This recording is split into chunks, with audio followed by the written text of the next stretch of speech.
أعوذ بالله السميع العليم من الشيطان الرجيم من همزه ونفخه ونفثه بسم الله الرحمن الرحيم وهو القاهر فوق عباده ويرسل عليكم حفظا حتى إذا جاء أحدكم الموت توفته رسلنا وهم لا يفرطون ثم ردوا إلى الله مولاهم الحق ألا له الحكم وهو أسرع الحاسبين۔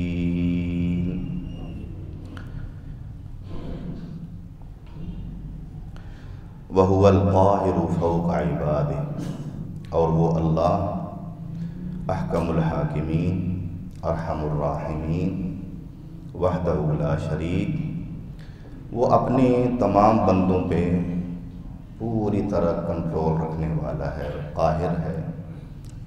کوئی بھی بندہ بشر یا کائنات کی کوئی چیز بھی اس کے کنٹرول سے باہر نہیں۔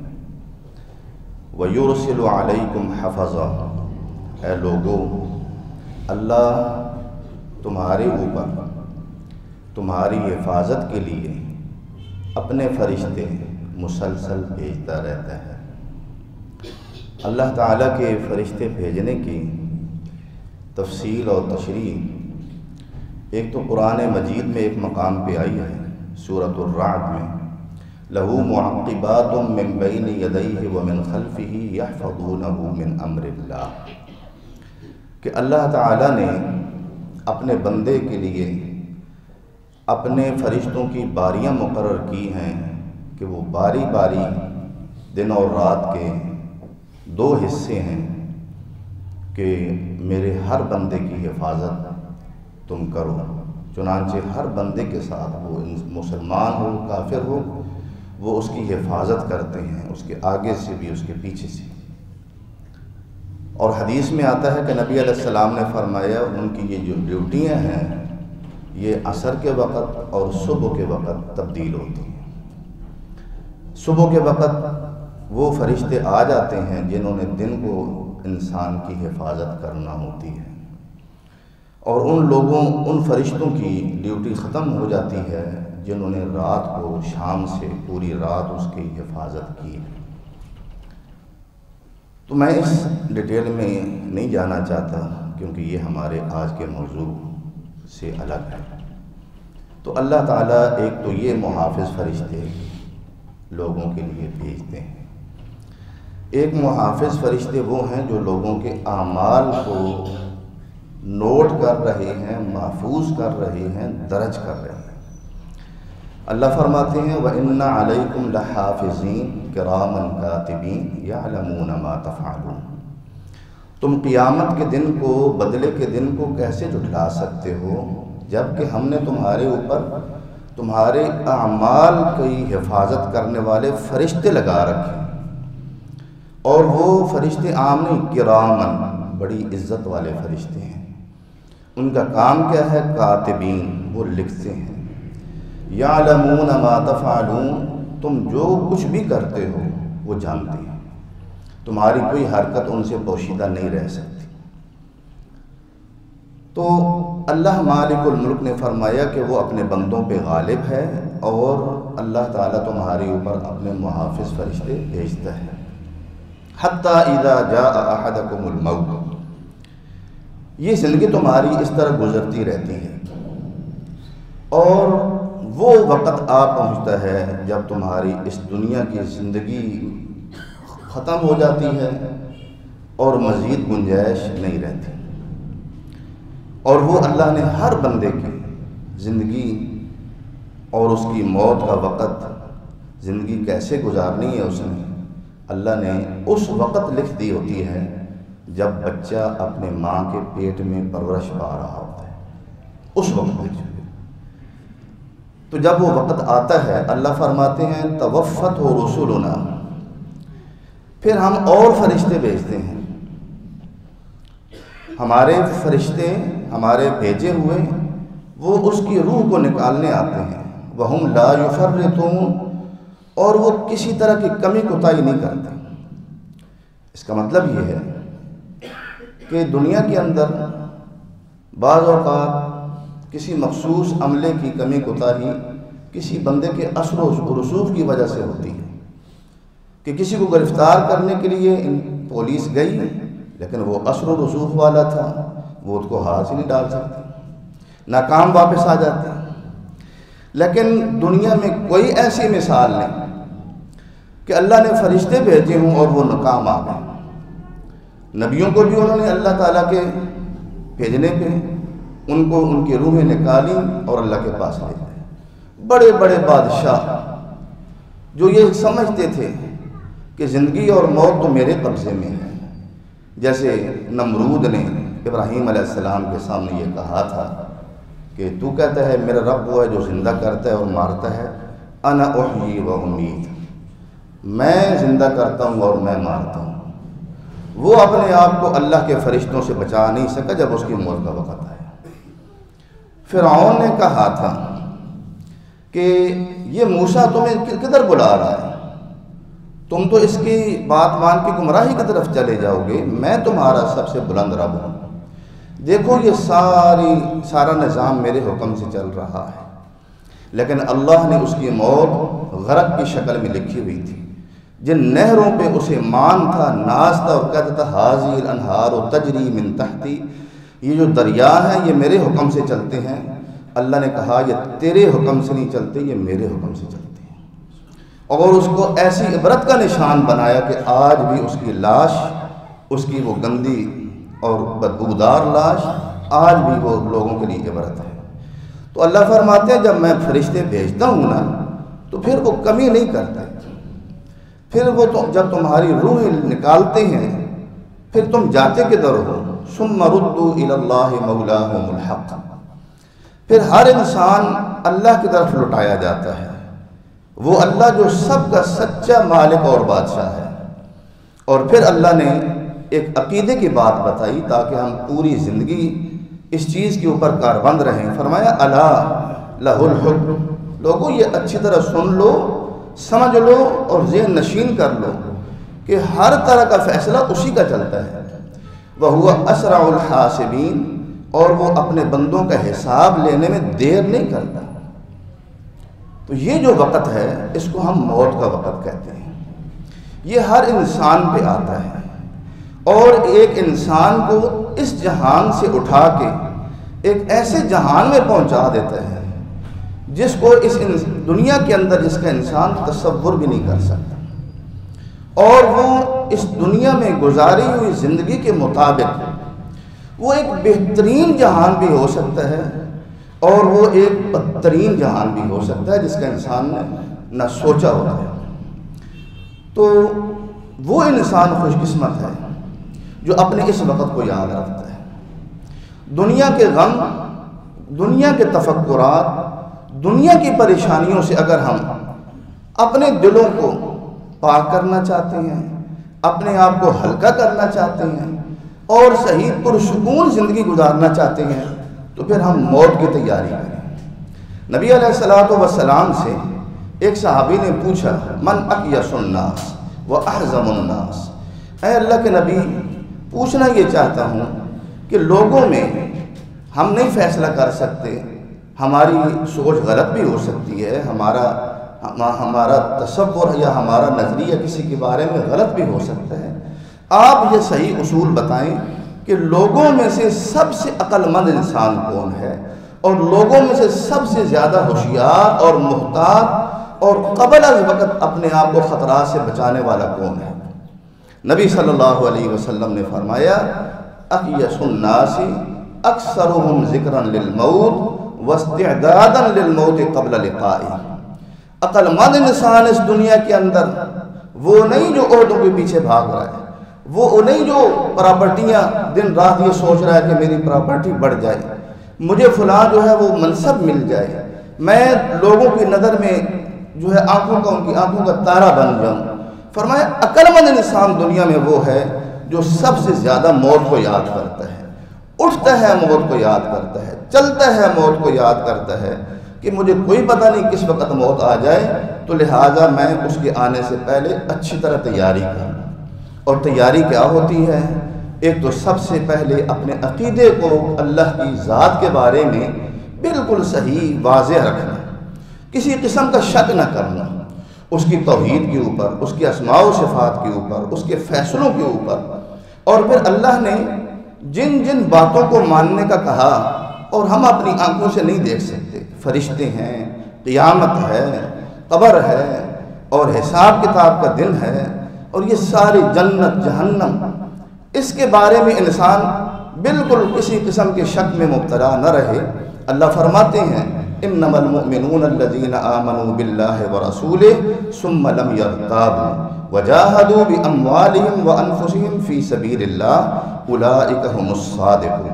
سورۃ الحجرات میں اللہ فرماتے ہیں یقیناً مومن تو وہ ہیں، مومن اہل ایمان، کہ الذین آمنوا باللہ ورسولہ، کہ جو اللہ پر اور اس کے رسول پر صحیح ایمان لائے، ثم لم یرتابوا، پھر ادھر کی بات سنی ادھر کی بات سنی، شک میں پڑ گئے۔ فرمایا نہیں، شک کو قریب بھی نہیں پھٹکنے دیا، یہ ایمان ہوتا ہے، پکا یقین، شک نہیں کیا۔ وجاہدوا باموالہم وانفسہم فی سبیل اللہ، اللہ کی راہ میں اس کے دین کو بلند کرنے کے لیے، اس کے دین کو لوگوں تک پہنچانے کے لیے، دوسرے دینوں پہ غالب کرنے کے لیے ان سے جہاں تک ہو سکتا ہے، جتنا انہیں موقع ملتا ہے، وہ اپنی جان بھی لگاتے ہیں، اپنے مال بھی لگاتے ہیں۔ اللہ فرماتے ہیں اولئک ھم الصادقون، یہی سچے ہیں۔ یہ جو میں نے لفظ سچا کہا ہے، اس کو ذرا ذہن میں رکھنا، آگے ایک حدیث بیان کرنے لگا ہوں کہ یہی سچے ہیں، اس کو ذہن میں رکھنا کہ اس کا انعام کیا ملتا ہے۔ دوسرا، ایک مقام پہ اللہ فرماتے ہیں فمن اظلم ممن کذب علی اللہ وکذب بالصدق اذ جاء الیس فی جہنم مثوی للکافرین۔ اس سے بڑا ظالم کون ہے؟ یعنی کوئی نہیں ہے۔ سب سے بڑا ظالم انسانوں کے اندر وہ ہے جو ایک تو اللہ کے اوپر جھوٹی باتیں لگاتا رہتا ہے بغیر تحقیق کے یا جان بوجھ کے، باطل کو پروموٹ کرنے کے لیے، حق کو دبانے کے لیے، سچائی کو دبانے کے لیے اللہ پہ جھوٹے باتیں لگاتا ہے۔ قرآن میں یہ لکھا ہے، اللہ کے نبی نے یہ فرمایا، حالانکہ ایسی کوئی بات نہیں ہوتی، بے سر و پا بات اللہ کی طرف منسوب کر کے لوگوں کو باطل کی طرف بلاتا ہے۔ وَكَذَّبَ بِالصِّدْقِ، سچائی کو جھٹلاتا ہے۔ اِذْ جَاءَهُ، جب اس کے پاس سچائی آ گئی ہے۔ سچائی وہ ہے جو اوپر سے آئی ہے، سچائی وہ ہے جو اوپر سے آئی ہے۔ کس پہ آئی ہے؟ وَالَّذِينَ آمَنُوا وَعَمِلُوا الصَّالِحَاتِ وَآمَنُوا بِمَا نُزِّلَ عَلَى مُحَمَّدٍ وَهُوَ الْحَقُّ مِنْ رَبِّهِمْ، صلی اللہ علیہ وسلم۔ وہ لوگ جو ایمان لائے، اور ایمان لائے اس پر بھی جو میں نے اپنے محمد پہ نازل کیا ہے۔ نام اس لیے لیا کہ کوئی ابہام باقی نہ رہے، بھائی میں نے محمد بن عبداللہ پہ جو کچھ نازل کیا، مکہ کے در یتیم پہ جو نازل کیا، وہ حق ہے۔ جو یہ مانتے ہیں کفر عنہم سیئاتہم، اللہ چھوٹی موٹی غلطیاں ان کی معاف کر دیتے ہیں۔ وَأَصْلَحَ بَالَهُمْ، اور اللہ ان کی دنیا کی زندگی بھی بہتر کر دیتے ہیں، ان کی آخرت کی زندگی بھی بہتر کر دیتے ہیں۔ تو میرے بھائیوں، پھر عقل مند کون ہوا بتائیں؟ جو موت کو ہر وقت یاد صرف کرتا نہیں، اس کی تیاری بھی کرتا ہے۔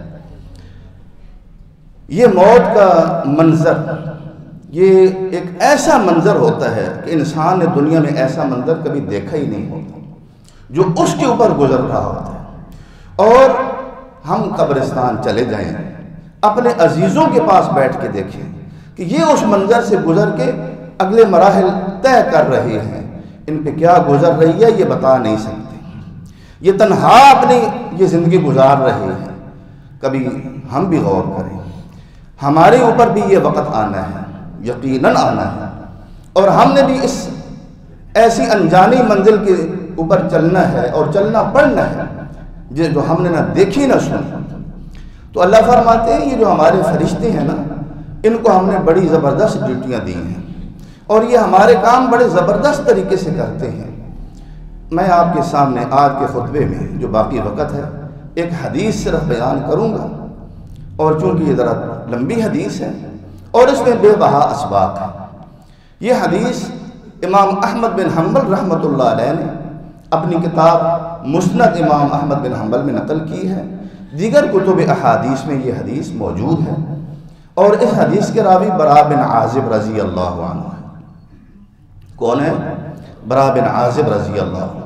وہ بیان کرتے ہیں کہ ہم نبی صلی اللہ علیہ وسلم کے ساتھ ایک انصاری صحابی جو فوت ہو گئے ان کے جنازے میں ہم بھی شامل ہوئے۔ جنازہ گاہ میں جنازہ پڑا، پھر ان کی میت لے کے قبرستان گئے۔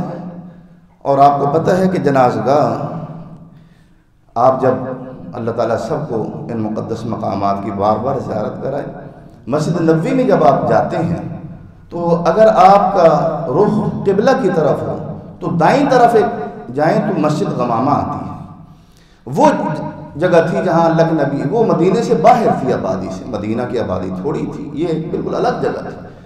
تو یہاں اللہ کے نبی علیہ السلام نماز عید بھی ادا کیا کرتے تھے، جنازے بھی پڑھایا کرتے تھے، نماز استسقاء بھی یہاں پڑھایا کرتے تھے۔ تو نشانے کے طور پہ تاکہ قیامت تک لوگوں کے لیے ایک یادگار رہے، وہاں مسجد بنا دی گئی جس کو مسجد غمامہ کہا جاتا ہے۔ وہاں جنازہ پڑھا جاتا تھا، پھر اس کو اٹھا کے جنت البقیع لے کے جایا جاتا تھا۔ وہ کہتے ہیں کہ ہم ایک بھائی کا جنازہ پڑھا اور ان کی میت اٹھا کے ہم قبرستان لے گئے، وَلَمَّا يُلْحَدْ، لیکن ابھی قبر تیار نہیں تھی، قبر تیار ہو رہی تھی، چنانچہ ان کی میت رکھ دی گئی۔ نبی صلی اللہ علیہ وسلم بھی ساتھ تھے، آپ وہاں بیٹھ گئے اور آپ ایسے بیٹھے کہ آپ کے پاؤں کے بل صرف بیٹھے، ٹانگیں ایسی اٹھی ہوئی ہیں اور آپ کے ہاتھ میں ایک چھڑی ہے، اس کے ساتھ آپ جس طرح بہت مغموم اور فکر مند بندہ زمین کو ایسے ایسے کوریدتا ہے، اللہ کے نبی ایسے اس کو زمین کو کورید رہے ہیں۔ ایک روایت میں الفاظ تو یہ بھی ہیں کہ اللہ کے نبی نے پھر اپنا رخ انور اوپر اٹھایا اور آپ کے چہرے کا رنگ بدلا ہوا تھا، نہایت غمگین، اور آپ نے فرمایا یا اخوانی لمثل ھذا فاعدوا، او میرے بھائیوں، او میرے پیاروں، اس گڑے کے لیے تیاری کرو، اس گڑے کے لیے تیاری کرو۔ یہ دیکھو تمہارا بھائی بھی اب یہاں تم اس کو چھوڑ کے چلے جانے والے۔ اور یہ یہاں الفاظ یہ ہیں کہ آپ نے اپنا رخ انور اوپر اٹھایا اور فرمایا استعیذوا باللہ من عذاب القبر، لوگوں اللہ کی پناہ مانگو قبر کے عذاب سے۔ 3 دفعہ فرمایا پناہ مانگو قبر کے عذاب سے۔ ہم میں سے کتنے مسلمان بھائی ہیں جو ہر نماز میں آخری تشہد میں درود پڑھ کے ان کو دعا آتی ہو اللہم انی اعوذ بک من عذاب القبر واعوذ بک من عذاب جہنم؟ کتنے ہیں؟ زندگی گزر گئی کبھی عذاب قبر سے پناہ نہیں مانگی۔ اللہ کے نبی کا حکم ہے، حدیث ہے، جب تم میں سے ایک انسان آخری تشہد سے فارغ ہو جائے 4 چیزوں کی اللہ کی ذات سے پناہ مانگے، یا اللہ تو مجھے پناہ دے۔ 4 چیزوں سے اللہ کی پناہ مانگے، ایک قبر کے عذاب سے، ایک جہنم کے عذاب سے، ایک زندگی اور موت کے فتنے سے، اور ایک مسیح دجال کے فتنے سے۔ یہ اللہ کے نبی کا حکم ہے، لیکن ہم نہیں سیکھتے۔ زندگی گزر جاتی ہے، جس قبر میں ہم نے جانا ہے، جو ایک کال کوٹھڑی ہمارے لیے بننے والی ہے، اگر ہم پناہ مانگیں اور پھر وہ کام کریں جو اس کو ہمارے لیے جیل کی بجائے، خوفناک جیل کی بجائے جنت کا ایک گلزار بنا دے، تو پھر تو مزہ آئے نا زندگی کا، کہ ہم زندگی گزار رہے ہیں، ہم زندگی کو انجوائے کر رہے ہیں۔ یہ زندگی ایک بہترین زندگی ہے، لیکن اس انسان کے لیے جس کا اللہ کی ذات پر ایمان ہو اور جس کا مقصد اللہ کو راضی کرنا ہو اور جس کا مقصد اللہ تعالیٰ سے جنت حاصل کرنا ہو، اس کی زندگی بہترین زندگی ہے۔ ہم زندگی کو کسی اور طریقے سے انجوائے نہیں کر سکتے، کسی طریقے سے اطمینان نہیں مل سکتا۔ اطمینان ہے الذین آمنوا وتطمئن قلوبہم بذکر اللہ، الا بذکر اللہ تطمئن القلوب۔ فرمایا ایمان والے وہ ان کے لیے حسنہ اور طوبہ ہے، مبارک ہے اور اچھا ٹھکانہ ہے جو ایمان لائے اور اچھے عمل کیے، تو ان کے لیے فرمایا یہ ایمان والے ہیں، ان کے دل اللہ کے ذکر سے مطمئن ہوتے ہیں۔ جب تک اللہ کو یاد نہ کر لیں یہ ایسے تڑپتے رہتے ہیں، اور جب اللہ کے ذکر میں مستغرق ہوتے ہیں تو ایسے لگتا ہے جیسے مچھلی پانی میں تیر رہی ہے۔ فرمایا لوگوں اللہ کے ذکر سے ہی دلوں کو اطمینان ملتا ہے۔ ہم کتنے بد نصیب ہیں کہ اللہ کے ذکر سے غافل ہو کے وہ انسان جو اللہ کو یاد کرتا رہتا ہے، اور وہ انسان جو اس شرف سے محروم ہے ان دونوں میں زمین آسمان کا فرق ہے۔ فرمایا اپنے رب کو یاد کرنے والا، اس کے حکموں کو یاد رکھنے والا، اس کو راضی کرنے والا حقیقی زندہ یہ انسان ہے۔ اور فرمایا جو اللہ کے ذکر سے غافل اور محروم ہے وہ چلتی پھرتی لاش ہے۔ جس دن اس کی روح نکل گئی تم کہو گے مر گیا ہے، لیکن اللہ کی نظر میں وہ اب مرا ہوا انسان ہے جس کو اللہ کی یاد نصیب کی۔ ہم اپنے گھروں کا جائزہ لیں، ہمارے گھر کے افراد زندہ ہیں، ہمارے بیوی بچے زندہ ہیں، وہ اللہ کو یاد کرتے ہیں، وہ نمازیں پڑھتے ہیں، وہ قرآن کی تلاوت کرتے ہیں۔ اگر یہ کچھ نہیں ہے آپ ان کو دنیا جہان کی نعمتیں دے دیں، اللہ کی قسم وہ چلتی پھرتی لاش ہے۔ صرف یہ ہے کہ جب روح نکلے گی تو آپ کو دکھ ہوگا، لیکن اب آپ دکھ نہیں کر رہے، حالانکہ حقیقی دکھ کا وقت تو اب ہے کہ اس وقت دکھ کر کے ان کی فکر کریں اور ان کو زندہ کریں تاکہ اگلی زندگی بہترین ہو۔ تو نبی صلی اللہ علیہ وسلم نے پھر جب یہ بات ارشاد فرمائی تو اس کے بعد آپ نے ایک منظر کشی کی، حقیقی منظر کشی جو اللہ اپنے نبیوں کو بتاتے ہیں۔ وہ غیب کی باتیں ہیں جو عام لوگوں سے اوجھل ہوتی ہیں، اللہ اپنے نبیوں کو وہ چیزیں دکھاتے ہیں تاکہ وہ ایمان اور یقین کے ساتھ اللہ کی مخلوق کی رہنمائی کر سکیں۔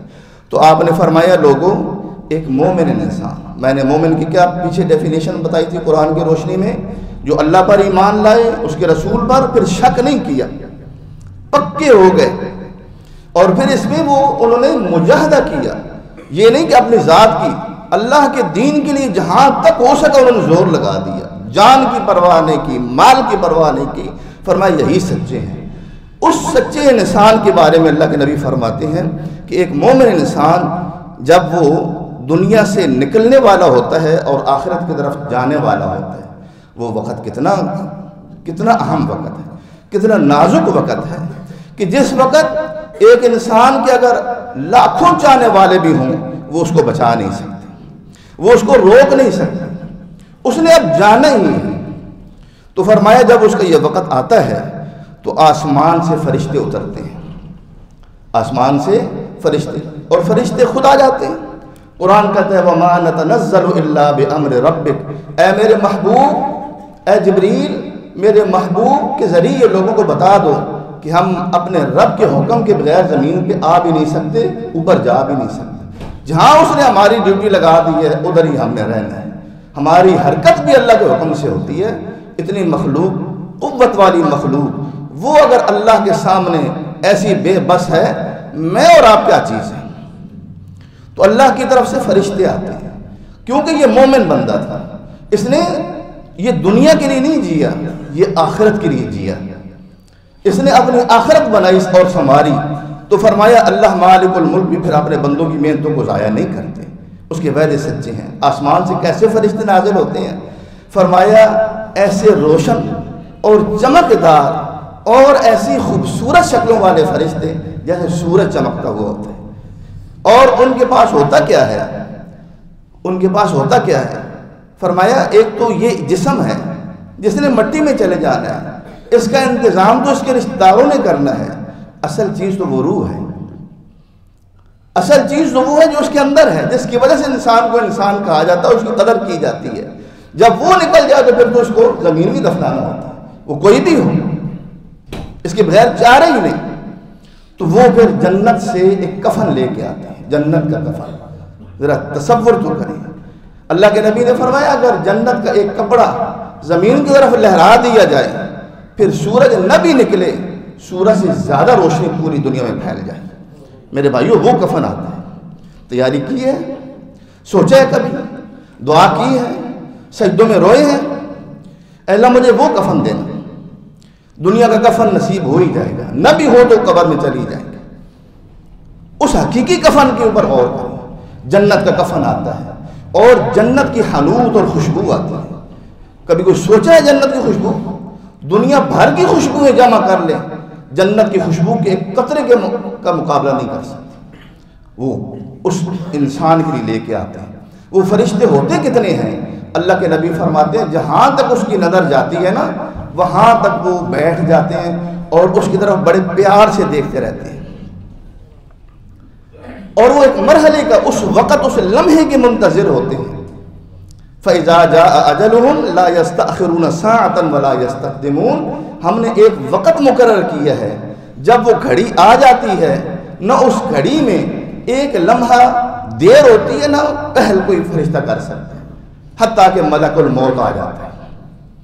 یہ ہے یہاں رسولنا کہا تھا، ہمارے بھیجے ہوئے فرشتے، ان کا ذکر بھی آپ نے سن لیا۔ پھر یہاں کہا ملک الموت آ جاتا ہے، وہ اس کے سرہانے بیٹھتا ہے اور پھر وہ اسے کیا کہتا ہے، وہ اسے اللہ کا پیغام یوں سناتا ہے، ایتھا النفس الطیبہ، ایتھا النفس الطیبہ، یہ نفس کیا ہے؟ یہ روح ہے۔ اے پاک اور طیب روح، تو ایک پاک جسم کے اندر رہی ہے، یہ جسم پاک رہا ہے، یہ جنابت سے پاک رہا، یہ گندگی سے پاک رہا، یہ 5 وقت وضو کرتا رہا، تو ایک پاک جسم کے اندر تھی، یہ اللہ کے سامنے گڑ گڑاتا رہا، یہ روتا رہا، یہ پاک جسم ہے۔ دنیا میں فرشتوں نے اس کی حفاظت کی، آج اللہ اس کی حفاظت کے لیے انتظام کر رہے ہیں۔ تو ایک پاک جسم کے اندر تھی، تو اب اپنے رب کی طرف آ، تیرے رب نے تجھے سلام بھیجا ہے۔ دعا کیا کریں، اے اللہ وقت تو آنا ہے، کون اس سے بچ سکتا ہے، لیکن یا اللہ زندگی ایسی گزرے کہ میں تیرا اتنا پیارا بن جاؤں کہ جب تو اپنا فرشتہ بھیجے ملک الموت تو تم سلام بھیجے میری طرف، پہلے وہ فرشتہ تیرا سلام مجھے پہنچائے کہ تیرا رب تجھے سلام کہتا ہے۔ جب رب کا سلام آ جائے پھر انسان کامیاب ہو گیا، کیونکہ سلامتی کی بشارت ملتی۔ تو چل اپنے رب کی طرف، وہاں تیرے لیے راحت ہے، وہاں تیرے لیے بہترین نعمتیں ہیں، اور رب بھی تجھ سے ملنے کے لیے راضی ہے، خوش ہے، بے چین ہے۔ حدیث میں آتا ہے، اللہ کے نبی نے فرمایا، حدیث قدسی ہے کہ ایک انسان اپنے رب کے قریب ہوتا رہتا ہے، نفلی عبادتیں کر کے، فرض تو چھوڑتا ہی نہیں ہے، وہ کوئی بھی فرض ہو، نماز ہو، زکوٰۃ ہو، صدقہ ہو، حج ہو اور دیگر جو فرائض ہیں، ہر فرض کو پہچانتا ہے اور پورا کرتا ہے۔ پھر صرف فرضوں پہ اکتفا نہیں کرتا، وہ ایک نوافل کی روٹین رکھتا ہے، حتیٰ کہ اللہ کہتے ہیں وہ ایک ایک قدم میرے قریب ہوتا رہتا ہے، اور حتیٰ کہ میں اسے محبت کرنے لگ جاتا ہوں۔ اور اس کے آگے یہ ہے، سبحان اللہ، اللہ کہتے ہیں میں اس کے جذبات کا اتنا احساس کرتا ہوں کہ مجھے کسی کوئی فیصلہ کرنے پہ کبھی تردد نہیں ہوا، میں کہہ دیتا ہوں کن ہو جا، تل پٹ ہو جاتا ہے، کیا سے کیا ہو جاتا ہے، دنیا بدل جاتی ہے۔ لیکن مجھے تردد اس وقت ہوتا ہے جب میرے مومن بندے کی دنیا کی زندگی ختم ہو جاتی ہے، میں اس کو اپنے پاس بلانا چاہتا ہوں، وہ دنیا میں ابھی رہنا چاہتا ہے، لیکن میرے فیصلے بھی اٹل ہیں، میں اس وقت تردد کرتا ہوں کہ میرا بندہ اس وقت دکھ محسوس کرے۔ ذرا اندازہ کریں اللہ کتنا مہربان ہے، اللہ کتنا پیار کرنے والا ہے۔ کبھی اس پیارے رب کو پہچانا، کبھی اس سے پیار ڈالا؟ ہم تو اللہ سے دور ہیں، ہم نے تو اللہ کو پایا ہی نہیں ہے کہ وہ کتنا پیار کرتا ہے اپنے بندوں سے۔ تو فرمایا کہ جب وہ فرشتہ یہ کہتا ہے نا کہ تیرے لیے آگے بخشش ہے، کوئی عذاب نہیں، رب راضی ہے، اللہ کے نبی فرماتے ہیں وہ روح جسم سے نکلنے کے لیے بے چین ہو جاتی ہے، اپنے رب کو ملنے کے لیے بے چین ہو جاتی ہے۔ ذرا تصور کریں یہاں بیٹھ کے کہ جب ہم سوچیں کہ ابھی ہمیں اللہ کی طرف سے بلاوا آئے گا تو ہماری حالت کیا ہو جائے گی۔ لیکن اگر تیاری صحیح کی ہوئی ہو، مالک مہربان ہے، وہ جب بلاوتا ہے پھر دنیا سے انسان کا دل بالکل اچاٹ ہو جاتا ہے، وہ نکلنے کے لیے بے چین ہوتی ہے، حتیٰ کہ وہ اس طرح جسم سے نکل آتی ہے جس طرح کہ مشکیزہ ہو الٹا، اور ایک ایک قطرہ بہہ جاتا ہے آرام سے۔ فرمایا اس طرح آرام سے وہ روح نکل جاتی ہے، اور جو ہی وہ ملک الموت اس روح کو نکال کے اپنے ہاتھ میں لیتا ہے، وہ جو دوسرے فرشتے بیٹھے ہوتے ہیں وہ ایک لمحہ بھی انتظار نہیں کرتے، وہ فوراً ملک الموت سے وہ روح لیتے ہیں اور جنت کے کفن میں لپیٹ کے، ہر فرشتے کی خواہش ہوتی ہے کہ یہ روح میں اٹھاؤں، دوسرا کہتا ہے میں اٹھاؤں، ہر فرشتے کی یہ خواہش ہوتی ہے۔ میرے بھائیوں، ہم انسان ہیں لیکن ہمارا ایک مقام ہے، ہم نے وہ مقام بنانا ہے، ہم وہ مقام کھوئے ہوئے ہیں، بہت بڑا مقام ہے، بہت زبردست پروٹوکول ہے۔ اللہ کے نبی فرماتے ہیں پھر جب یہ روح اوپر جا رہی ہوتی ہے، فضاؤں میں فرشتے ہیں، وہ جس جماعت کے پاس سے بھی گزرتے ہیں خوشبو پھیل رہی ہوتی ہے، وہ کہتے ہیں یہ کس خوش قسمت انسان کی روح لے کے آ رہے ہو آج۔ وہ فرشتے بہترین اور باعزت لقب دے کے یہ فلاں صاحب کی روح ہے، اس طرح وہ اس کو تعارف کرواتے جاتے ہیں حتیٰ کہ وہ پہلے آسمان پہ پہنچ جاتے ہیں۔ جب پہلے آسمان پہ پہنچتے ہیں تو کہتے ہیں کہ دروازہ کھولو۔ کہا جاتا ہے اللہ کی طرف سے پہلے حکم ہوتا ہے میرے فلاں بندے کی روح آ رہی ہے، جو ہی وہ آئے تو دروازہ کھولنے میں دیر نہیں کرنا، چنانچہ فوراً دروازہ کھلتا ہے اور اس آسمان کے جو مقرب اور جو عہدے والے فرشتے ہوتے ہیں وہ اس روح کے اعزاز میں اس کے ساتھ اگلے آسمان تک جاتے ہیں۔ اور آپ کو پتہ ہے کہ زمین سے آسمان تک کا فاصلہ کتنا ہے کہ اگر ایک انسان تیز رفتار گھوڑے پہ 500 سال ایک لمحہ رکے بغیر دوڑتا رہے، بھاگتا رہے، جتنی مسافت وہ طے کر سکتا ہے 500 سال، اس زمین سے پہلا آسمان اتنا ہے، اور پھر دوسرے آسمان کا موٹاپا اتنا ہی ہے، پھر دوسرا آسمان، تیسرے آسمان، ہر ایک کا اتنا فاصلہ ہے۔ لیکن اللہ کے فرشتے کیسے یہ فاصلے طے کرتے ہیں لمحوں کے اندر؟ نبی علیہ السلام کو معراج بھی ایسا ہی ہوا۔ چنانچہ اس طرح یہ روح جو ہے 7ویں آسمان تک پہنچ جاتی ہے۔ اللہ فرماتے ہیں میرے اس مومن اور میرے اس محبوب بندے کا نامہ اعمال جو کتاب ہے وہ علیین میں رکھ دو۔ کلا ان کتاب الابرار لفی علیین، بلند ترین مقام ہے اللہ کے پاس۔ فرمایا اس کا اعمال نامہ اتنا صاف ستھرا ہے کہ اس کو علیین کے اندر رکھ دو اور اس کی روح کو اس کے جسم میں لٹا دو، ابھی اس کا حساب ہونا۔ چنانچہ وہ روح اس کے جسم میں لٹائی جاتی ہے اور پھر 2 فرشتے آ جاتے ہیں اور وہ بڑے تحکمانہ انداز میں اسے کہتے ہیں تیرا رب کون ہے، لیکن اللہ اس کو اتنی ثابت قدمی عطا فرماتے ہیں، وہ بڑے سکون کے ساتھ کہتا ہے میرا رب اللہ ہے۔ تو کس دین کا پیروکار تھا؟ وہ کہتا ہے میں دین اسلام کا پیروکار تھا۔ وہ ہستی جس کو اللہ نے نبی بنا کے بھیجا اس کے بارے میں تو تیرا کیا خیال ہے؟ وہ کہتا ہے وہ اللہ کے رسول ہیں، وہ ہمارے پاس ہدایت اور بینات لے کے آئے۔ وہ کہتے ہیں وما علم، یہ سب کچھ تجھے کیسے پتہ چلا ہے؟ سنی سنائی باتوں پہ یا خود پڑھا ہے، سیکھا ہے اہل علم سے؟ وہ کہتا ہے میں نے قرأت کتاب اللہ، میں نے اللہ کی کتاب کو پڑھا۔ میرے بھائیوں میں ایک حدیث سنا رہا ہوں، میسج دے رہا ہوں، میں ایک سبق دے رہا ہوں اپنے آپ کو اور آپ کو۔ میں نے اللہ کی کتاب کو پڑھا ہے، میں نے تقلیدی دین نہیں نا زندگی گزاری، اس کو دیکھا، خود میں نے اہل علم سے پڑھا ہے، پھر میں نے تصدیق کی، سچ جانا، پھر بغیر شک کے میں نے اس کے اوپر عمل کیا۔ آسمان سے آواز آتی ہے صدق عبدی، وہ یاد ہے اولئک هم الصادقون، جنہوں نے شک نہیں کیا۔ آسمان سے آواز آتی ہے فرشتوں کو میرا بندہ سچ کہہ رہا ہے، میرا بندہ سچ کہہ رہا ہے۔ میرے بھائیوں کبھی اس اعزاز کو پانے کا بھی سوچا ہے؟ وہ مرحلہ قبر میں ابھی دفنا کے واپس لوگ نہیں جاتے کہ انسان اس حساب کتاب کے مرحلے میں پہنچ جاتا ہے، اوپر سے آواز آتی ہے میرا بندہ سچ کہہ رہا ہے، ٹھیک کہہ رہا ہے، حساب کتاب چھوڑو، اب میرا حکم اس کے اوپر چلو۔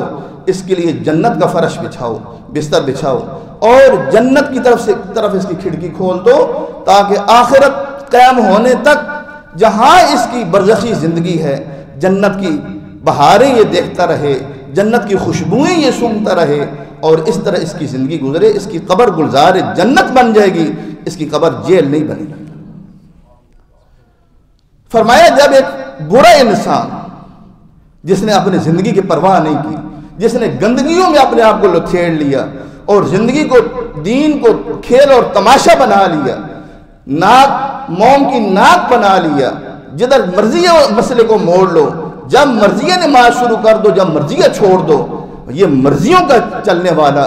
فرمایا جب اس کے آخرت کی طرف جانے کا وقت آتا ہے اور دنیا کے چھوڑنے کا وقت آتا ہے، اللہ کے نبی فرماتے ہیں پھر ایسے اللہ فرشتے بھیجتا ہے سود کالے سیاہ خوفناک چہروں والے، اور جہنم کے بدبودار ٹاٹ وہ لے کے آ کے بیٹھ جاتے ہیں اس کے پاس، اور وہ ان کو دیکھ رہا ہے۔ اب وہ اپنے انجام کو اس نے دیکھ لیا ہے، اب میرے ساتھ کیا ہونے والا ہے، اور سمجھیں کہ اب یہ قید ہو چکا ہے، بس چند لمحے باقی ہیں۔ ملک الموت آتا ہے، اس کے سرہانے بیٹھتے ہیں اور کہتا ہے اے خبیث انسان اور اے خبیث روح، دونوں نے ایک دوسرے کی مدد کی، خباثت میں لتھڑے رہے۔ اب اللہ کے عذاب کی طرف جو تمہارے لیے تیار ہے جہنم کی شکل میں، دہتی ہوئی آگ کی طرف آؤ، اور اس مالک کی طرف جس کو تم نے زندگی بھر ناراض ہی کیا ہے، راضی کرنے کا تم نے نہیں سوچا۔ چنانچہ وہ روح جسم کے اندر چھپتی ہے، اللہ کے نبی فرماتے ہیں وہ روح کہاں چھپ سکتی ہے؟ فرشتے اس کو اس طرح نکالتے ہیں جیسے فرمائے ایک سلاخ ہو نا، سلاخ لوہے کی، اور اس کے ساتھ کیا لگے ہوئے؟ کنڈے لگے ہوئے چھوٹے چھوٹے، اور آپ اس کو تر روئی کے اندر ڈالیں، جب آپ نکالیں گے تو وہ روئی کو بھی تار تار کر کے نکلے گی۔ فرمایا اس طرح اس بدبخت انسان کے جسم کے ریشہ ریشہ زخمی ہو جاتا ہے، تار تار ہو جاتا ہے اس انسان، اس طرح وہ نکالتا ہے۔ اور جب یہ روح نکلتی ہے، جہنم کے فرشتے فوراً اس کو اس ٹاٹ میں لپیٹتے ہیں، بدبودار ٹاٹ کے اندر، اور جب اوپر جاتے ہیں فرشتے بدبو محسوس کرتے ہیں اور کہتے ہیں کہ یہ بدبخت انسان کون ہے، یہ کس کی روح لے کے آ رہے ہو؟ وہ اس کو برا بدترین لقب سے یہ فلاں بدبخت انسان تھا۔ فرشتوں کی نفرت کا عالم دیکھیں۔ ہم دنیا کی جھوٹی عزتیں بنانے کے پیچھے پڑے ہوئے، ہم نے تو کبھی سوچا ہی نہیں ہے کہ یہ تو پل بھر میں گزرنے والی زندگی ہے، آگے کیا ہونے والا ہے، ہم نے ان حقائق کو جانا ہی نہیں ہے۔ تو فرمایا جب آسمان تک پہنچتے ہیں، آسمان کا دروازہ کھٹکھٹایا جاتا ہے، اللہ نے کہا ہوتا ہے، اس کا فیصلہ ہے ان الذین کذبوا بآیاتنا واستکبروا عنها لا تفتح لهم ابواب السماء۔ جن بدبختوں نے ہماری آیتوں کو جھٹلایا اور اپنے آپ کو ہمارے حکموں سے بڑا بنایا، ہمارے حکموں کے آگے جھکے نہیں، ہمارے حکموں کو اپنے اوپر مسلط نہیں کیا، اپنے دل نہیں جھکائے، اپنے دماغ نہیں جھکائے، اپنے جسم نہیں جھکائے، اکڑ کے چلتے رہے۔ فرمایا آسمان کے دروازے نہیں کھولے جاتے۔ آج تو یہ روح کہہ رہی ہے کاش کہ آسمان کا دروازہ کھولے، لیکن آسمان کا دروازہ نہیں کھولا جاتا۔